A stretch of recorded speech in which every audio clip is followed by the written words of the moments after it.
Well, greetings, family. I trust you are alert, you are vigilant, you are fervent in your spirit, and you are looking up to the coming of the Lord. He is coming soon, and we've got to be ready. Well, today, let me just share with you about this meeting the needs at the gate, meeting the needs at the gate, or your response to the needs at the gate. In 1 Samuel chapter 25, verse 11, we read about two men here, Nabal and David. Now, David's men, the sheep shearers, were in the wilderness with neighbors' men, and they were protecting neighbors' men, and they were very kind and friendly to them. But then when they did not have any food, David said to send about 10 men to neighbor's house to say, "Neighbor, because you are rich and because you have been looking after your men, isn't it your turn now to help us? If you can just give us something to eat." And according to the Bible, if you read about Nabal was very, very rich, but then he did not respond to the need that was placed at his gate when these 10 men from David were at his gate and greeting him in the name of David. This was his response. If you read verse 11 of 1 Samuel 25, it says, "Shall I take my bread and my water and my meat that I have killed for my shearers and give it to the men who come from I do not know where?" So this was his response. There was a need placed at his gate, but he failed to meet the need. Family, Christianity is about the cross, as I normally say. It's both vertical and horizontal. We relate to God as well as relating to his people. So a need was placed at this man's gate to meet the need to help David's men, but then he did not respond well. I pray that you'll always respond wisely and goodly to the needs that are at our gate. And again, when we read Luke chapter 16 in verse 19, it talks about the rich man and Lazarus. It says there was a rich man who was dressed in purple and fine linen, But then verse 20, it says this, at his gate was laid a beggar. At his gate was a need. The need was placed at his gate, But then these rich men decided not to respond to this need. You see, when we invest our resources, our earthly investment, then it will bring us eternal benefit. But then this man failed to respond to the need at the gate. And after he died, when he was crying unto Abraham, this is what Abraham said to him, "Son, remember that in your lifetime you received your good things."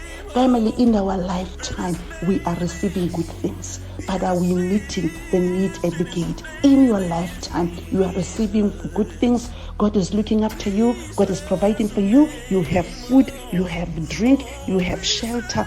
In your lifetime you are receiving your good things, but then there's a need at your gate. Look at the need at your gate. What is your response to the need at your gate? And again, when we read it, the book of Acts chapter 3 talks about Peter and John going during the hour of prayer. They went to the temple, and the Bible says a certain man who was lame from his mother's womb was carried, was laid at the gate of the temple, at the beautiful gate. There was a need at the gate.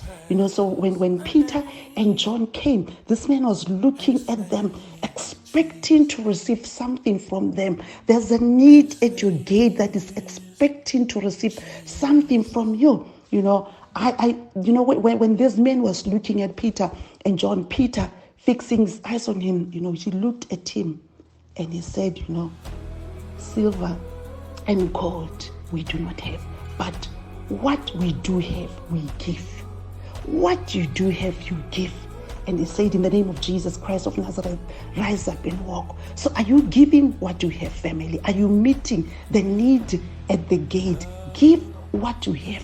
Even if you don't have material things to give to the needy, just give what you have. What do you have? Do you have the word with you? Do you have the name of Jesus with you? Do you have compassion with you? Give what you have. Even at this time where we have our brothers, our sisters who are in need, I think it's the time where we need to respond to the need at the gate. May we not be like Nabal, who said, "Shall I take my bread? Shall I take my meat, which I have for my people, for my shearers, and give it to the men that I don't even know where they come from.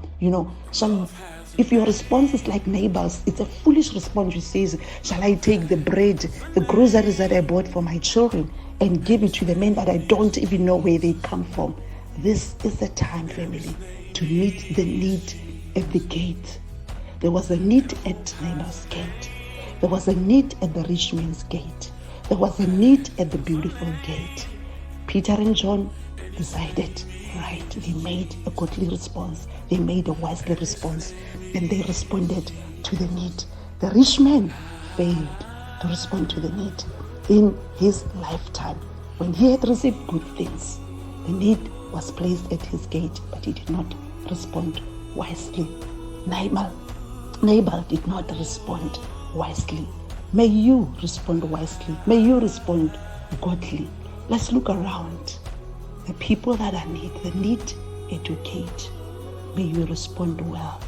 Meet the need educate. God bless you.